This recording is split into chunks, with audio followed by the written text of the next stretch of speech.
bigyan halaga. Ang buhay na handog, ang buhay kong hirang sa Diyos. Kundi ako nagmamahal, sino ako? Kundi ako nagmamahal,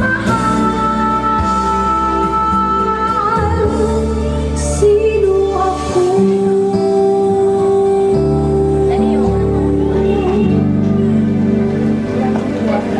Sa silanganan, anak ng puso, sa dibdib mo'y buhay. Lupang hinirang, duyan na lang magiging. Sa simay at sa langit kong bugaw, may bilang tula at awit sa paglay minamahal. Ang kislap ng matawat mo'y tagumpay na naglilingling. Ang didilim, lupa ng araw, mga buwan mo'y nakasinta. Buhay langit sa piling mo, aming ligaya na pag may malapit ang mamatay ng dahil sa Our beloved guest, Councilor Lori Natividad. To our beloved directress, Ma'am Imelda Dapat. To our dear Councilor, napakagwapo. Sayang may asawa na ako. Councilor Adrian Dapat. Siyempre sa ating, kay Tito Dani po, kay Doktora Nancy. To our dear parents, teachers, at syempre sa mga bida natin ngayong hapon sa ating mga graduates. Magandang hapon po. Good afternoon. Oh, very smart. Nakakatuwa naman. Unang-una po ay nais ko pong ipahatid ang aking taus-pusong pagbate sa inyong lahat, lalo-lalo na sa mga magulang, sa araw po ng pagtatapos ngayon ng inyong mga anak. Alam niyo po, ako ay may anak din na ganyang kalaki. Yung aking pong eldest ay kagagraduate din lang ng kinder last week. At kaya alam ko yung mga nararamdaman ng parents. Sa ibang tao kasi simple lang yung nararamdaman nila, pero sa mga magulang na kagaya natin na makikita mo na maraming improvements yung mga anak natin, nakakatuwa. Lalo-lalo na pag nakita mo silang pumapanik sa stage. Tapos na tayo dun sa panahon na iiwanan natin sila sa paaralan, sa school, ihahatid, umiiyak, ayaw magpaiwan, di ba? Halos gusto yung mami kasama na dun sa loob ng classroom.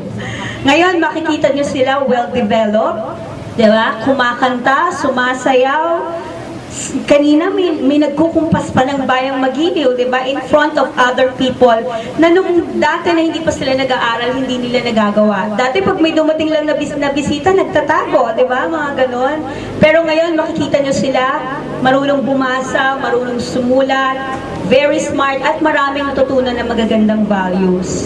So with that, I congratulate the parents. Alam niyo po, tayong mga magulang, siguro ang fulfillment ng pagiging magulang natin ay yung mapagtapos natin ng pag-aaral mula kinder hanggang college yung ating mga anak.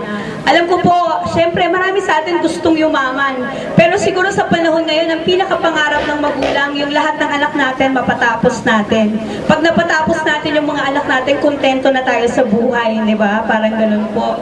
So with that, sana po patuloy nating suportahan itong edukasyon ng ating mga anak. Kahit sa ganitong stage na unang-una pa lang sa kanilang pag-aaral, kumbaga sa hagdan ay nasa first stage pa lang tayo, nawa itong pagtatapos nilang ito ay magbigay sa atin ng inspirasyon para lalo pang pagbutihin, para po suportahan yung pag-aaral ng mga anak natin. Alam niyo, sila yung susunod na magiging mamamayan ng Valenzuela after us. Kaya dapat ngayon pa lang, it's our responsibility na ihanda sila upang maging maganda at mabuti silang mamamayan ng ating lungsod. So with that, I congratulate Ma'am Imelda sa ating pong magandang paaralan na tumulong para po ma-develop itong mga batang ito. Sa mga parents po, sa teachers, congratulations for a job well done. Magandang hapon po, maraming salamat. A very nice, tremendous speech.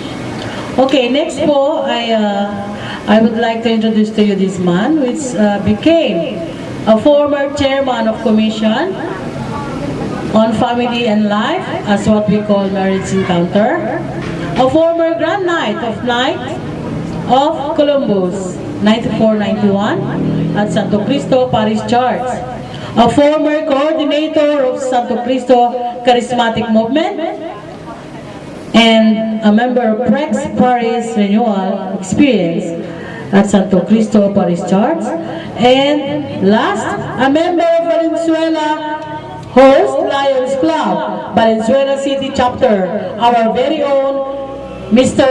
Danilo Mamon. Let's give him a warm of applause. Good evening, students. Very good.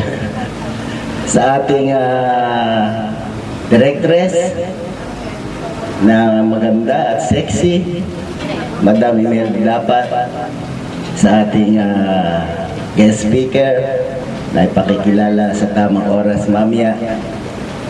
Yan mo na yung mag-i-introduce. At ang ating kagalang-galang na konsihal, Adrian Dapat, at gayon din ang ating kagalang-galang na konsihala, Lori Natividad. At sa ating mga magulang, mga teachers, at sa lahat ng nakiisa sa mahalagang okasyon na ito, magandang gabi ho sa inyo lahat. Isa po sa pinakamaligayang sandali sa buhay ng isang magulang ay ang graduation day ng ating mga anak. Sapagkat ito ang naging resulta lahat ng ating mga paghihirap, pagkasakripisyo, pag-aasikaso, at pagsisilbi. Talagang ilang hatid at sundo, pag-aayos, at lahat na ng bagay, at kahit sa kahirapan ng buhay ay naidadaos natin ang pag-aaral ng ating mga anak. Talagang doon ay nagpupulit at papasalamat ako sa Diyos, sapagkat sa araw na ito ay matutunghayan na naman natin ang pagtaas pa ng isang antas ng ating mga anak o pagtaas ng kanilang grado sa pag-aaral. Ang ating mga anak ay kung ihahambing ko sa mga binhi ng isang halaman, maging prutas man o bulaklak. Kapag ang ating binhi ay tinanim mo sa isang matabang lupa na may fertilizer at inalagaan mo, kinultivate mo, dinidiligan mo, dinadamuhan mo, at hindi mo pinababayaan, sigurado na mabubuhay ang binhi na tinanim mo ron, at ito ay lalago at mamumunga ng sagana. At mahihambing ko na ang St. Martha ay isang matabang lupa, bagamat mataba ang may-ari.